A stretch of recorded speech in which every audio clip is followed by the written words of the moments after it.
اور اب سورہ حامیم والسجدہ کا آغاز ہوتا ہے۔ یہ سورت بھی مکی سورت ہے، یعنی نبی اکرم صلی اللہ علیہ وآلہ وسلم پر ہجرت سے پہلے نازل ہوئی، اور اس کا شمار بھی حوامیم میں ہوتا ہے، یعنی یہ سورت کا آغاز حامیم سے ہو۔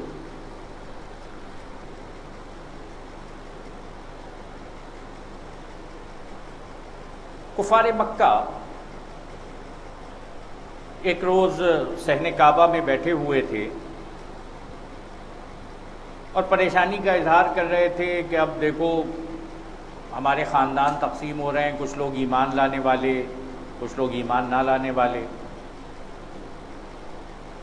بڑے بڑے سردار بیٹھے ہوئے تھے، ابو جہل بھی بیٹھا تھا، عتبہ بن ربیعہ ابو سفیان کا سسر وہ بھی بیٹھا ہوا تھا۔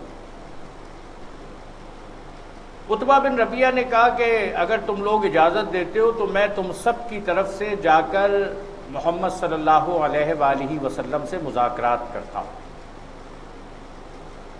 اللہ کے رسول صلی اللہ علیہ وآلہ وسلم وہیں صحن کعبہ میں بیٹھے ہوئے تھے۔ یہ عتبہ بن ربیعہ ان کے پاس آیا، لیکن اے محمد صلی اللہ علیہ وآلہ وسلم، آج میں تمہارے سامنے کچھ تجاویز لے کر آیا ہوں۔ اگر یہ سارا کام جو تم کر رہے ہو اس لیے کر رہے ہو کہ تم کسی خوبصورت عورت سے شادی کرنا چاہتے ہو، تو میں تجویز یہ لے کر آیا ہوں کہ عرب کے سارے خاندان تمہارے سامنے موجود ہیں، جس خاندان کی طرف اشارہ کرو اس کی بیٹی تمہارے لیے پیش کر دی جائے گی۔ اگر تم یہ اس لیے چاہتے ہو کہ تم یہاں پر سردار بن جاؤ، بادشاہ بن جاؤ، تو ہم سب مل کر تمہیں بادشاہ بنانے کے لیے تیار ہیں۔ اگر تمہارا مسئلہ یہ ہے کہ تمہارے اوپر نعوذ باللہ کوئی جن آتا ہے، کسی جنون میں تم مبتلا ہو گئے ہو، تو ہم سب تیار ہیں کہ تمہارا علاج کروا دیں، اور اگر تم چاہو تو یہ ساری چیزیں بھی تم کو مل کر دینے کے لیے تیار ہیں، لیکن ایک درخواست یہ لے کر آئے ہیں کہ تم یہ کام کرنا چھوڑ دو، لوگوں کو نیکی کی طرف بلانا، لوگوں کو برائی سے روکنا۔ نبی اکرم صلی اللہ علیہ وآلہ وسلم نے عتبہ بن ربیعہ کی بات سنی اور اس کے بعد اس سے کہا کہ عتبہ تم نے اپنی بات مکمل کر لی؟ اس نے کہا کہ ہاں میں نے اپنی بات مکمل کر لی۔ اللہ کے رسول صلی اللہ علیہ وآلہ وسلم نے اعوذ باللہ من الشیطان الرجیم بسم اللہ الرحمن الرحیم پڑھ کر سورہ حامیم والسجدہ کی ابتدا سے تلاوت شروع کی، اور آیت 38 تک تلاوت کرنے کے بعد سجدہ کیا، اور سجدے سے سر اٹھا کر کہا کہ ابو الولید، تم جو سوالات میرے پاس لے کر آئے تھے یہ ہے جواب محمد مصطفیٰ صلی اللہ علیہ وآلہ وسلم کا۔ ان آیات مبارکہ میں وہ آیت بھی آئی جہاں پر عاد اور سمود کے اوپر نازل ہونے والے عذاب کا تذکرہ کیا گیا۔ نبی اکرم صلی اللہ علیہ وآلہ وسلم جب وہ عذاب کا تذکرہ کر رہے تھے تو عتبہ نے آگے بڑھ کر آپ کے منہ پر ہاتھ رکھ دیا۔ یہ عتبہ وہاں سے اٹھا، سرداران قریش کے پاس آیا، اور سرداران قریش سے اس نے کہا کہ سرداران قریش، میں نے آج جو کچھ سنا ہے اس سے بہتر کلام خدا کی قسم نہیں ہو سکتا، اور محمد صلی اللہ علیہ وآلہ وسلم جس کلام کے ساتھ دنیا کے اندر دعوت دے رہے ہیں، مجھے لگتا ہے کہ ایک روز وہ اس کی وجہ سے کوئی بہت بڑی تبدیلی برپا کر کے دم لے گے۔ اور سرداران قریش، میں تو تمہارے پاس یہ تجویز لایا ہوں کہ اگر دوسرے لوگ محمد مصطفیٰ صلی اللہ علیہ وآلہ وسلم کے اوپر غالب ہو کر ان کو ختم کر دیں تو تم ان کو تباہ کرنے کے جرم سے بچ جاؤ گے، اور اگر یہ ساری دنیا کے اوپر غالب ہو جائیں تو تمہارا بیٹا، تمہارا بھائی دنیا کے اوپر غالب ہوگا، اس لیے ان کو ان کے حال پر چھوڑ دو۔ ابو جہل کہنے لگا کہ اے عتبہ، ہم تو تجھے اپنے اندر بڑا عقل مند آدمی سمجھتے تھے، لیکن جانے والا چہرہ الگ، آنے والا چہرہ الگ، تجھے کیا ہو گیا؟ تیرے اوپر بھی محمد کا جادو چل گیا؟ نعوذ باللہ۔ عتبہ کھڑا ہوا، اس نے کہا کہ اے ابو جہل، تم جانتے ہو میں جادو کو بھی جانتا ہوں، میں شعر کو بھی جانتا ہوں، میں کہانت کو بھی جانتا ہوں۔ خدا کی قسم میں نے جو کچھ سنا ہے وہ نہ شعر ہے، نہ کہانت، نہ جادو۔ ابو جہل کچھ اور کہتا کہ عتبہ بن ربیعہ لڑائی جھگڑے کو ٹالنے کے لیے ایک اور طرف چل پڑا۔ کم و بیش یہی زمانہ ہے کہ جس زمانے میں حضرت ابو طالب کے پاس سرداران قریش یہی تجاویز لے کر آئے،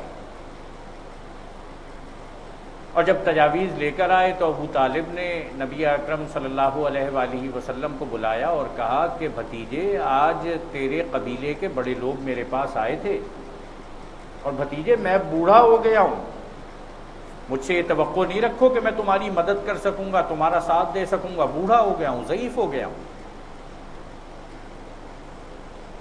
نبی اکرم صلی اللہ علیہ وآلہ وسلم نے جب چچا کی زبان سے یہ بات سنی تو کہا، اے چچا، خدا کی قسم اگر ان کے بس میں ہو کہ میرے دائیں ہاتھ پہ سورج اور بائیں ہاتھ پر چاند لا کر رکھ دیں اور مجھ سے کہیں کہ میں اس کام کو چھوڑ دوں، تو میں اس کام کو چھوڑنے والا نہیں۔ کیا یقین ہے، کیا ایمان ہے، کیا استقامت ہے! میں اللہ کے دین سے ہٹنے والا نہیں، اس کے راستے کی طرف بلانے سے رکنے والا نہیں، میں لوگوں کو برائی کے راستے سے روکنے، منع کرنے پر جو مامور کیا گیا ہوں، اس کام سے رکنے والا نہیں۔ سورہ حامیم وسجدہ کی آیات جو نبی اکرم صلی اللہ علیہ وآلہ وسلم نے عتبہ بن ربیعہ کے جواب میں پڑھی ہے، ذرا ان آیات کو سنیں، کیا عظیم الشان طریقے سے رب کی دعوت دی جا رہی ہے۔ اللہ کے نام سے جو بے انتہا مہربان اور نہایت رحم فرمانے والا ہے۔ حام میم، حروف مقطعات، ان کے معنی اللہ تعالیٰ ہی بہتر جانتا ہے، اور یہ وہ صورتیں ہیں، اس کا شمار بھی ان صورتوں میں ہوتا ہے جنہیں حوامیم کہا جاتا ہے، جن کا آغاز حامیم سے ہوتا ہے۔ یہ خدائے رحمان و رحیم کی طرف سے نازل کردہ چیز ہے۔ قرآن مجید ایک ایسی کتاب جس کی آیات خوب کھول کھول کر بیان کی گئی ہیں۔ عربی زبان کا قرآن ان لوگوں کے لیے جو علم رکھتے ہیں، بشارت دینے والا اور ڈرا دینے والا، مگر ان لوگوں میں سے اکثر نے اس سے روگردانی کی ہے اور وہ سن کر نہیں دیتے۔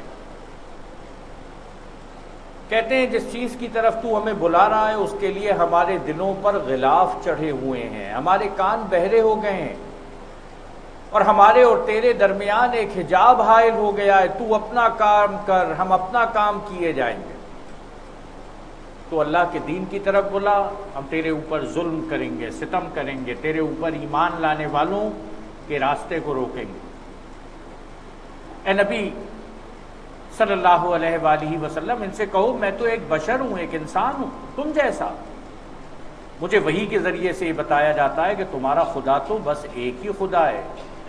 انسان ہوں لیکن مجھ پر وحی نازل ہوتی ہے، اللہ تعالیٰ کا فرشتہ آتا ہے، اس نے بتایا ہے کہ رب تو ایک ہی ہے، لہٰذا تم سیدھے اسی کا رخ اختیار کرو اور اسی سے معافی چاہو، اللہ ہی سے توبہ کرو، اللہ ہی سے معافی مانگو۔ تباہی ہے ان مشرکوں کے لیے جو زکوٰۃ نہیں دیتے، آخرت کے منکر ہیں، جو نہ تزکیہ نفس کرتے ہیں، نہ اپنے مال کو پاک کرتے ہیں، جو اپنے مال کو جمع کر کے رکھتے ہیں اور آخرت کا انکار کر دیتے ہیں، اس کی تیاری نہیں کرتے۔ رہے وہ لوگ جنہوں نے مان لیا اور نیک اعمال کیے، جو اللہ رب العالمین اس کے رسول پر ایمان لائے، اور جنہوں نے نیک اعمال کی، عمل صالح، ان کے لیے یقیناً ایسا اجر ہے جس کا سلسلہ کبھی ٹوٹنے والا نہیں ہے۔ جس جنت کے اندر وہ بھیجے جائیں گے وہ ہمیشہ ہمیشہ کے لیے کبھی ختم ہونے والی نہیں۔ اے نبی ان سے کہو کیا تم اس خدا سے کفر کرتے ہو اور دوسروں کو اس کا ہمسر ٹھہراتے ہو جس نے زمین کو 2 دنوں میں بنا دیا؟ یوں تو پہلے تذکرہ کیا گیا کہ زمین و آسمان اللہ تعالیٰ نے 6 دن میں بنائے، لیکن یہاں اس کا بریک اپ بتایا گیا کہ 2 دن میں اللہ تعالیٰ نے زمین کو پیدا فرمایا۔ وہی تو سارے جہان والوں کا رب ہے، اور اس نے زمین کو وجود میں لانے کے بعد اوپر سے اس پر پہاڑ جما دیے اور اس میں برکتیں رکھ دی، اور اس کے اندر سب مانگنے والوں کے لیے ہر ایک کی طلب و حاجت کے مطابق ٹھیک ٹھیک اندازے سے خوراک کا سامان مہیا کر دیا۔ یہ بادل، یہ پہاڑ، یہ دریا، یہ سمندر، یہ چشمے، یہ اللہ تعالیٰ نے مزید 2 دن میں بنائے۔ یہ سب کام 4 دن میں ہو گئے۔ زمین کی پیدائش اور زمین کو سجانے کا کام یہ 4 دن میں مکمل ہوا۔ پھر وہ آسمان کی طرف متوجہ ہوا جو اس وقت محض دھواں تھا۔ اس نے آسمان اور زمین سے کہا وجود میں آ جاؤ، خواہ تم چاہو یا نہ چاہو۔ دونوں نے کہا ہم آ گئے فرما برداروں کی طرح۔ یہ زمین و آسمان تو نافرمانی کی طاقت اپنے اندر نہیں رکھتے۔ اللہ تعالیٰ نے کہا کہ میں نے تمہیں بنایا، اب تم آ جاؤ۔ ان دونوں نے فرما برداری کا کلمہ کہا کہ ہم آ گئے فرما برداروں کی طرح، تجھ سے نافرمانی کرنے والے نہیں ہیں۔ تب اس نے 2 دن کے اندر 7 آسمان بنا دیے۔ زمین کی تخلیق اور اس کی سجاوٹ 4 دن میں، اور آسمانوں کی تخلیق 2 دن میں، کل 6 دن۔ اور ہر آسمان میں اس کا قانون وحی کر دیا، اور آسمان دنیا کو ہم نے چراغوں سے آراستہ کیا اور اسے خوب محفوظ کر دیا۔ یہ سب کچھ ایک زبردست علیم ہستی کا منصوبہ ہے۔ اب اگر یہ لوگ منہ موڑتے ہیں تو ان سے کہہ دو کہ میں تم کو اسی طرح کے ایک اچانک ٹوٹ پڑنے والے عذاب سے ڈراتا ہوں جیسا عاد اور سمود پر نازل ہوا تھا۔ یہ وہ جگہ تھی کہ یہ آیات مبارکہ جب عتبہ بن ربیعہ نے نبی اکرم صلی اللہ علیہ وآلہ وسلم کی زبان سے سنی تو آگے بڑھ کے منہ پہ ہاتھ رکھ دیا، کہا کہ اے محمد اپنی قوم پر رحم کرو۔ بعد میں کسی نے پوچھا کہ عتبہ تجھے کیا ہوا تھا کہ محمد صلی اللہ علیہ وآلہ وسلم کے منہ پر ہاتھ رکھ دیا؟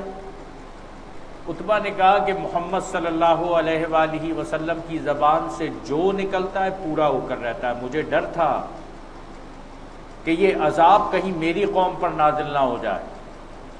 اب اگر یہ لوگ منہ موڑتے ہیں تو ان سے کہہ دو کہ میں تم کو اس طرح کے ایک اچانک ٹوٹ پڑنے والے عذاب سے ڈراتا ہوں جیسا عاد اور سمود پر نازل ہوا تھا۔ عجب بات ہے، یہ تو سمجھتا تھا کہ زبان مصطفیٰ صلی اللہ علیہ وآلہ وسلم سے نکلا ہوا ہر قول پورا ہو کر رہتا ہے۔ جب بات ہے، ایمان نہیں لا سکا۔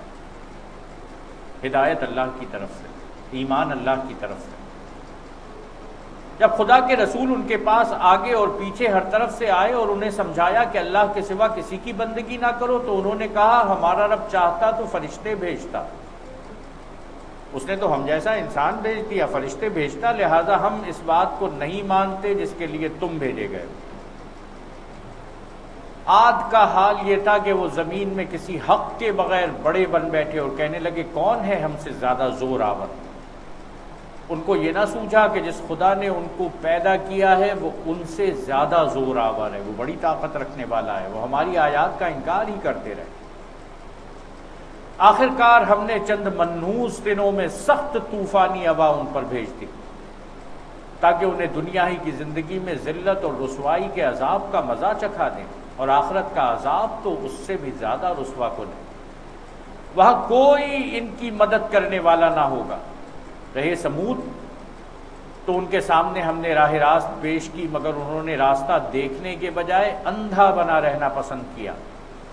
آخر ان کے کرتوتوں کی بدولت ذلت کا عذاب ان پر ٹوٹ پڑا، اور ہم نے ان لوگوں کو بچا لیا جو ایمان لائے تھے اور گمراہی و بدعملی سے پرہیز کرتے تھے۔ قوم سمود پر عذاب نازل ہوا تو سیدنا صالح علیہ الصلوۃ والسلام اور ان کے پیروکار ان کے ساتھ بستی چھوڑ کر چلے گئے، باقی سب تباہ ہو گئے۔ اور ذرا اس وقت کا خیال کرو جب اللہ کے یہ دشمن دوزخ کی طرف جانے کے لیے گھیر لائے جائیں گے ان کے اگلوں کو پچھلوں کے آنے تک روک رکھا جائے گا. اگلے والے پہنچ جائیں گے، وہ انتظار کریں گے تاکہ پچھلے پہنچ جائیں. پھر جب سب وہاں پہنچ جائیں گے تو ان کے کان اور ان کی آنکھیں اور ان کے جسم کی کھالیں ان پر گواہی دیں گی وہ دنیا میں کیا کچھ کرتے رہیں. روز آخرت صرف بیرونی گواہی نہیں ہوگی، خارجی گواہی نہیں ہوگی، ایکسٹرنل ایویڈنس نہیں ہوگا، انٹرنل ایویڈنس ہوگا. مجرم کے خلاف اس کا ہاتھ گواہی دے گا، اس کا پیر گواہی دے گا، اس کی آنکھیں، اس کے کان، اس کے جسم کی کھال گواہی دے گی. Internal evidence. انسان ایکسٹرنل ایویڈنس کو، بیرونی اور خارجی گواہ کو تو ادھر ادھر کر دیتا ہے، یہ انٹرنل ایویڈنس کو کیسے ادھر ادھر کرے گا؟ وہ اپنے جسم کی کھالوں سے کہیں گے تم نے ہمارے خلاف کیوں گواہی دی؟ ارے ہم نے تو تم کو آگ سے بچانے کے لیے جھوٹ بولا تھا، تم نے ہمارا ساتھ نہیں دیا، تم نے ہمارے خلاف گواہی دی.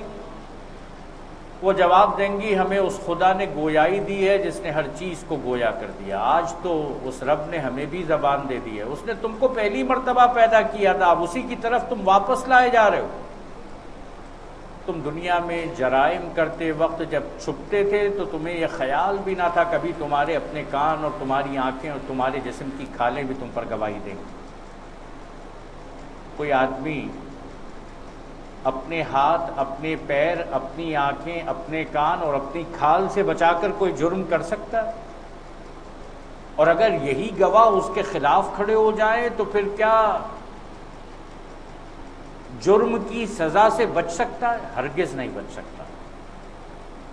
تم سوچ بھی نہیں سکتے تھے کہ یہ گواہی مل جائے گی، بلکہ تم نے تو یہ سمجھا تھا کہ تمہارے بہت سے اعمال کی اللہ کو خبر بھی نہیں ہے. تم تو یہ سمجھتے تھے کہ دنیا میں جس طرح جرم کی سزا سے بچ جاتے تھے اسی طرح اس کے یہاں بھی بچ جاؤ گے. نہیں، آج تمہیں پتہ چلا کہ وہ خبردار کرنے والا کہاں تک تمہیں خبردار کر رہا تھا. تمہارا یہی گمان جو تم نے اپنے رب کے ساتھ کیا تھا تمہیں لے ڈوبا اور اسی کی بدولت تم خسارے میں پڑ گئے. اس حالت میں وہ صبر کریں یا نہ کریں آگ ہی ان کا ٹھکانہ ہوگی، اور اگر رجوع کا موقع چاہیں گے تو کوئی موقع انہیں نہ دیا جائے گا. کوئی آپ سمجھا رہے تھے کہ ابو الولید آج تو توبہ کا موقع ہے، ایمان لانے کا موقع ہے، جہنم میں جانے کے بعد کوئی پلٹنے کا موقع نہیں ہوگا. ہم نے ان پر ایسے ساتھی مسلط کر دیے تھے جو انہیں آگے اور پیچھے ہر چیز خوشنما بنا کر دکھاتے تھے. انہیں بڑا اچھا لگتا تھا کہ کس طرح اللہ کے راستے سے روک رہے ہیں، کس طرح اللہ کی نافرمانی کر رہے ہیں، بڑا خوشنما لگتا تھا. آخر کار ان پر بھی وہی فیصلہ عذاب چسپاں ہو کر رہا جو ان سے پہلے گزرے ہوئے جنوں اور انسانوں کے گروہوں پر چسپاں ہو چکا تھا. یقیناً وہ خسارے میں رہ جانے والے تھے. کہ منکرین حق کہتے ہیں اس قرآن کو ہرگز نہ سنو، اور جب یہ سنایا جائے تو اس میں خلل ڈالو،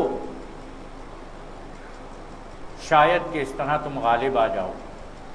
ان کافروں کو ہم سخت عذاب کا مزہ چکھا کر رہیں گے، اور جو بدترین حرکات یہ کرتے رہے ہیں ان کا پورا پورا بدلہ انہیں دیں گے. لیکن یاد رکھیے کفار کہا کرتے تھے قرآن مجید ہرگز نہ سنو، جب سنایا جائے تو کان بند کر لو، شور مچاؤ. نہیں، اہل ایمان سے کہا گیا جب قرآن مجید سنایا جائے تو غور سے سنو. آپس کی بات چیت، آپس کی گفتگو، آپس کی مشغولیت نہیں، یہ پیچھے ڈال دو. اگر قرآن مجید سننے کے لیے اکٹھا ہوئے ہو، اس کے لیے وقت خاص کیا ہے، تو پھر پوری توجہ کے ساتھ اس کے اوپر اپنا وقت لگاؤ. اپنی دوسری مشغولیات کو پیچھے ڈال دو، اللہ تعالیٰ تمہارے اوپر رحم فرمائے گا. ان کافروں کو ہم سخت عذاب کا مزہ چکھا کر رہیں گے، اور جو بدترین حرکات یہ کرتے رہے ان کا پورا پورا بدلہ انہیں دیں گے. وہ دوزخ ہے جو اللہ کے دشمنوں کو بدلے میں ملے گی، اسی میں ہمیشہ ہمیشہ کے لیے ان کا گھر ہوگا. یہ ہے سزا اس جرم کی کہ وہ ہماری آیات کا انکار کرتے رہے. اللہ رب العالمین ہم سب کو جہنم سے محفوظ فرمائے. وہاں یہ کافر کہیں گے اے ہمارے رب ذرا ہمیں دکھا دے ان جنوں اور انسانوں کو جنہوں نے ہمیں گمراہ کیا تھا، ہم انہیں پاؤں تلے روند ڈالیں گے تاکہ وہ خوب ذلیل و خوار ہوں۔ وہ جنہوں نے ہمیں گمراہ کیا تھا ذرا ہمیں بتا، ہم ان سے بدلہ تو لیں جنہوں نے ہماری عاقبت ہی خراب کر ڈالی۔ جن لوگوں نے کہا کہ اللہ ہمارا رب ہے اور پھر وہ اس پر ثابت قدم رہے، یقیناً ان پر فرشتے نازل ہوتے ہیں اور ان سے کہتے ہیں نہ ڈرو نہ غم کرو اور خوش ہو جاؤ اس جنت کی بشارت سے جس کا تم سے وعدہ کیا گیا۔ یہ فرشتے صرف انبیاء ہی پر نازل نہیں ہوتے، یہ فرشتے اہل ایمان کے اوپر بھی نازل ہوتے ہیں۔ یہ اہل ایمان جو شدید مشکلات میں ہوتے ہیں، لیکن ان سے وہ کہتے ہیں نہ ڈرو نہ غم کرو، خوش ہو جاؤ اس جنت کی بشارت سے جس کا تم سے وعدہ کیا گیا۔ نبی اکرم صلی اللہ علیہ وآلہ وسلم کے صحابہ مکہ معظمہ میں شدید مشکل سے دوچار ہوئے۔ حضرت بلال حبشی رضی اللہ تعالیٰ عنہ ایمان لے کر آئے، غلام تھے، اور غلامی کی اس کیفیت کے اندر عرب کی شدید گرمی میں جسم کو کپڑوں سے بے نیاز کیا جاتا، زمین پر لٹا دیا جاتا، اور ایک اونٹ کے پیروں سے پیر باندھ دیے جاتے، زمین پر گھسیٹا جاتا۔ سیدنا بلال حبشی رضی اللہ تعالیٰ عنہ کی زبان پر ایک ہی بات ہوتی، احد احد۔ تم کہتے ہو بہت سارے خدا ہیں، نہیں، میں کہتا ہوں اللہ رب العالمین ایک ہے، وحدہ لا شریک ہے، اس کے سوا کوئی نہیں۔ سیدنا خباب بن الارت رضی اللہ تعالیٰ عنہ، وہ سیدنا عمر فاروق رضی اللہ تعالیٰ عنہ مدینہ منورہ میں جب خلیفہ راشد تھے تو سیدنا خباب بن الارت رضی اللہ تعالیٰ عنہ کو ہر کچھ عرصے کے بعد بلاتے اور کہتے کہ خباب ذرا اپنی پیٹھ دکھاؤ۔ خباب بن الارت رضی اللہ تعالیٰ عنہ اپنی پیٹھ سے کپڑا ہٹا دیتے اور سیدنا عمر فاروق رضی اللہ تعالیٰ عنہ دیکھتے کہ جھلسی ہوئی پیٹھ جس کے اوپر بڑے بڑے گڑھے پڑے ہوئے، آگے بڑھتے پیٹھ کو چوم لیتے، پوچھتے کہ خباب تمہارے ساتھ کیا ہوا تھا؟ حضرت خباب ارشاد فرماتے کہ جب میں ایمان لایا تو ایک شخص کے پاس غلام تھا، وہ انگارے سلگاتا، زمین پر انگارے بچھا دیتا، میرے جسم سے میری قمیص کو الگ کر دیا جاتا، مجھے ان انگاروں پر لٹا دیا جاتا، ایک صحت مند، تنومند، توانا آدمی میرے سینے پر کھڑا ہو جاتا۔ یہ دہکتے ہوئے انگارے میری کھال کو جلاتے، میری چربی کو پگھلاتے، میرے گوشت کے اندر پیوست ہو جاتے، اور میرے جسم سے جو چربی اور گوشت کے لعاب سے جو محلول نکلتا اس سے جا کر یہ انگارے بجھا کرتے۔ سیدنا خباب بن الارت رضی اللہ تعالیٰ عنہ کی یہ بات سن کر سیدنا عمر فاروق رضی اللہ تعالیٰ عنہ ایک بار پھر آگے بڑھ کر اس پیٹھ کو چومتے۔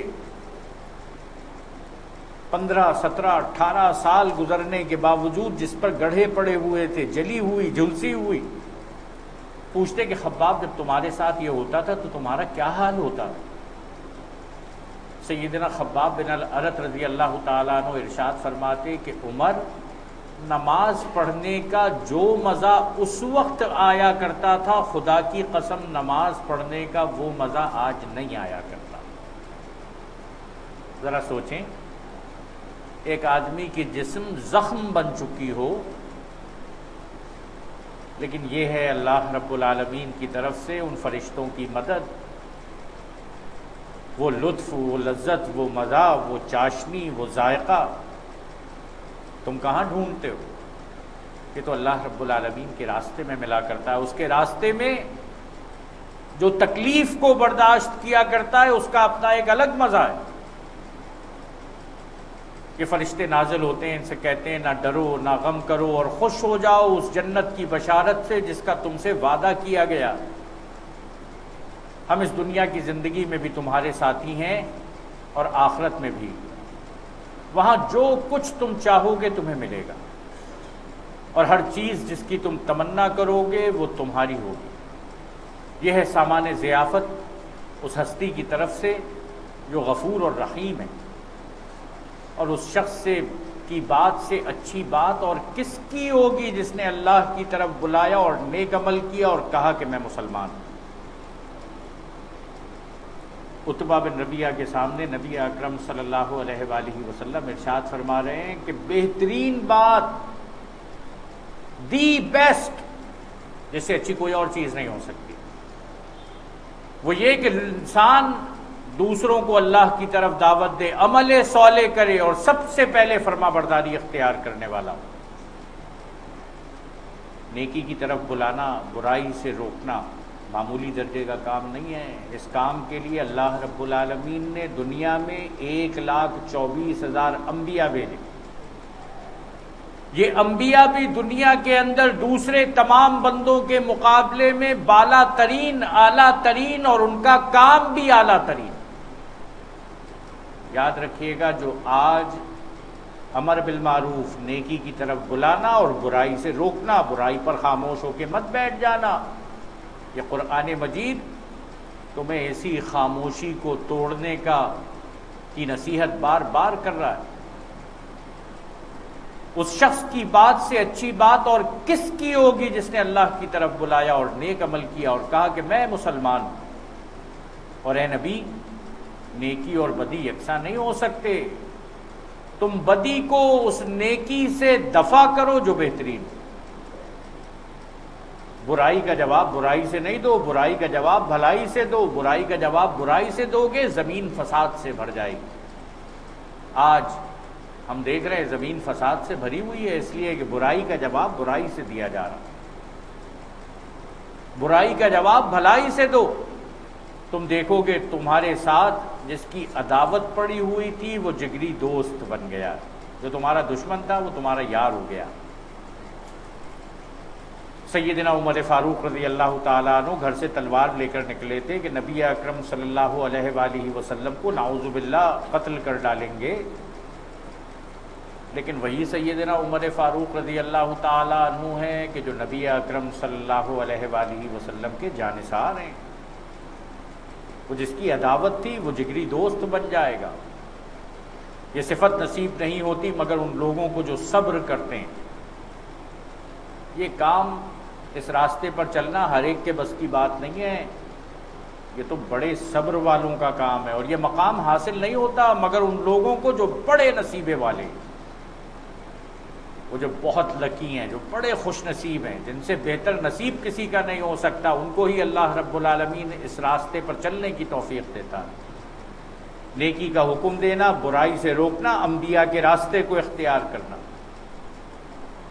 اور اگر تم شیطان کی طرف سے کوئی اکساہٹ محسوس کرو، تمہیں لگے کہ نہیں برائی کا جواب برائی سے دینا پڑ جائے گا، شیطان کی اکساہٹ محسوس کرو، اللہ کی پناہ مانگ لو، وہ سب کچھ سنتا اور جانتا ہے۔ سیدنا ابو بکر صدیق رضی اللہ تعالیٰ عنہ نبی اکرم صلی اللہ علیہ وآلہ وسلم کے ساتھ بیٹھے ہوئے تھے۔ وہ ایک آدمی آ گیا اور سیدنا ابو بکر صدیق رضی اللہ تعالیٰ عنہ کو برا بھلا کہنا شروع کر دیا۔ سیدنا ابو بکر صدیق رضی اللہ تعالیٰ عنہ بہت دیر تک برداشت کرتے رہے، یہاں تک کہ وہ آدمی گالم گلوچ، تانو تشنی اس نے نہیں روکی، بات اور آگے بڑھ گئی تو سیدنا ابو بکر صدیق رضی اللہ تعالیٰ عنہ نے جواب دیا۔ نبی اکرم صلی اللہ علیہ وآلہ وسلم اس جگہ سے اٹھ کر چل دیے۔ سیدنا ابو بکر صدیق رضی اللہ تعالیٰ عنہ اندازہ ہوا کہ شاید کوئی غلطی ہو گئی ہے، اللہ کے رسول صلی اللہ علیہ وآلہ وسلم کے پیچھے چلے، آپ سے کہا کہ یا رسول اللہ صلی اللہ علیہ وآلہ وسلم، آپ سن رہے تھے اتنی دیر سے مجھے برا بھلا کہے جا رہا تھا، میں برداشت کر رہا تھا، میں نے ذرا سا جواب دیا، آپ اٹھ کر چلے آئے۔ آپ نے کہا کہ ابو بکر، جب تم خاموش تھے تو اللہ تعالیٰ نے تمہاری طرف سے ایک فرشتہ مقرر کیا ہوا تھا جو اس کو جواب دے رہا تھا، لیکن ابو بکر جب تم غصے کی حالت میں آئے اور تم نے جواب دیا تو شیطان وہاں پر آ گیا، اور جب شیطان وہاں پر آ جائے تو میں وہاں پر کیسے بیٹھ سکتا ہوں؟ ریئیکشن، ریئیکٹیو ہو جانا نہیں، بندہ مومن ہر حال میں پرو ایکٹیو ہوتا ہے، اپنے رب کو پہچانتا ہے، جو عمل کرتا ہے وہ انتقامی وجوہات سے نہیں کرتا۔ انتقام مت لو، کوئی اکساہٹ محسوس کرو، اللہ کی پناہ مانگ لو، وہ سب کچھ سنتا اور جانتا ہے۔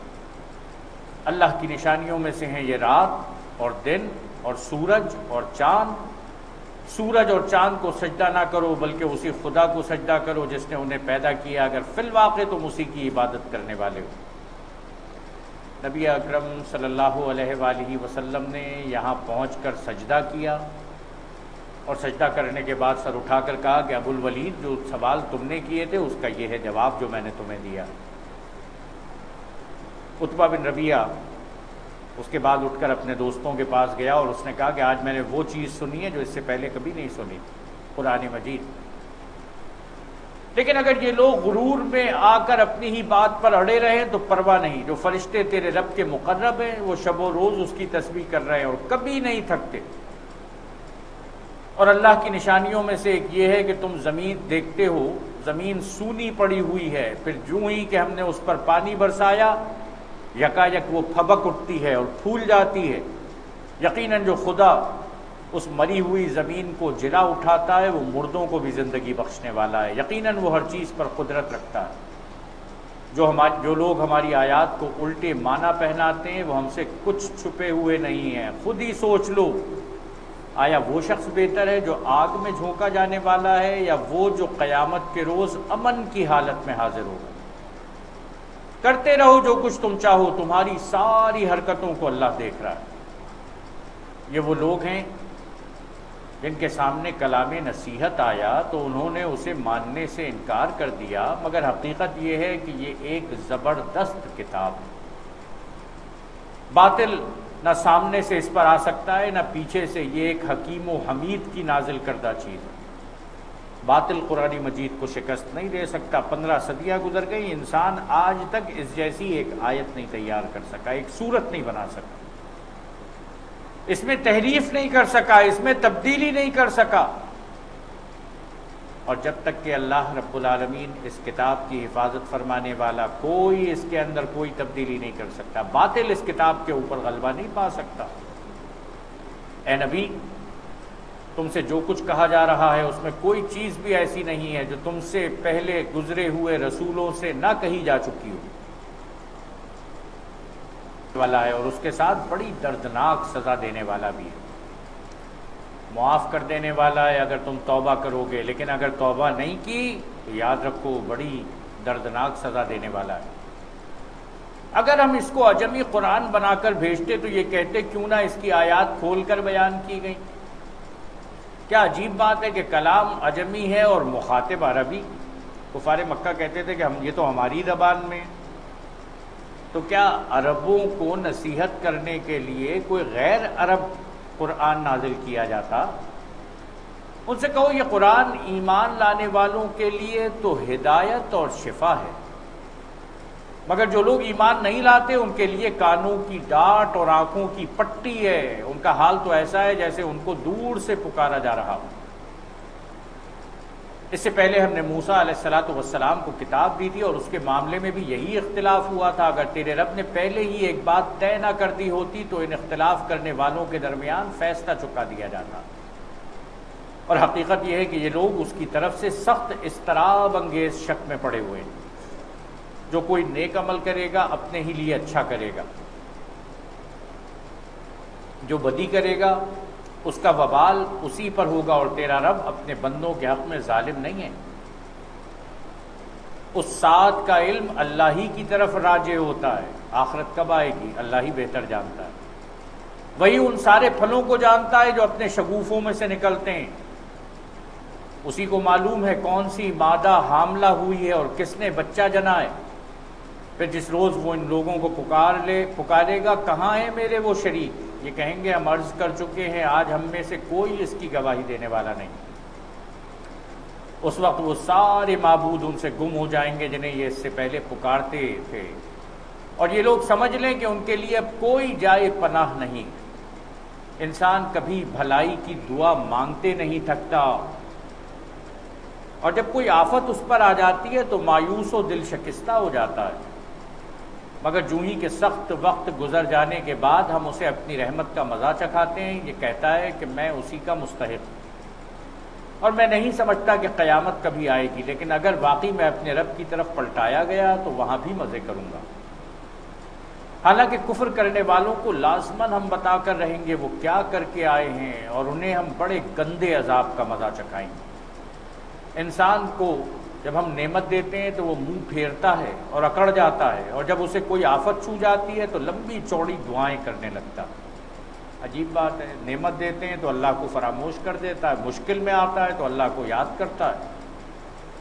اے نبی ان سے کہو کبھی تم نے یہ بھی سوچا اگر واقعی یہ قرآن خدا ہی کی طرف سے ہوا اور تم اس کا انکار کرتے رہے تو اس شخص سے بڑھ کر بھٹکا ہوا اور کون ہوگا جو اس کی مخالفت میں دور تک نکل گیا ہو۔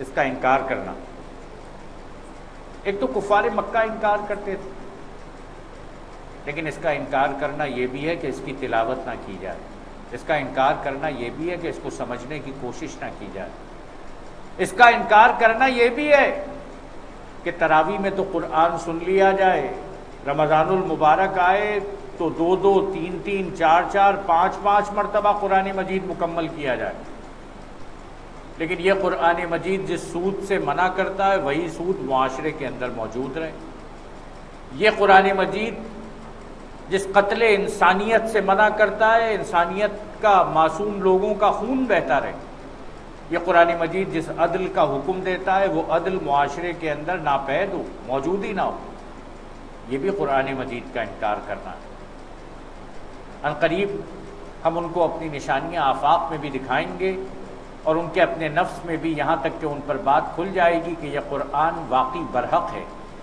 کیا یہ بات کافی نہیں ہے کہ تیرا رب ہر چیز کا شاہد ہے؟ آگاہ رہو، یہ لوگ اپنے رب کی ملاقات میں شک رکھتے ہیں، سن رکھو وہ ہر چیز پر محیط ہے۔ یہ شک رکھتے ہیں کہ اللہ تعالیٰ سے ملیں گے، لیکن یاد رکھو کہ اللہ تعالیٰ ہر چیز کے اوپر محیط ہے، آج بھی ہر چیز پر محیط ہے، اور روز آخرت بھی ہر چیز پر محیط ہوگا۔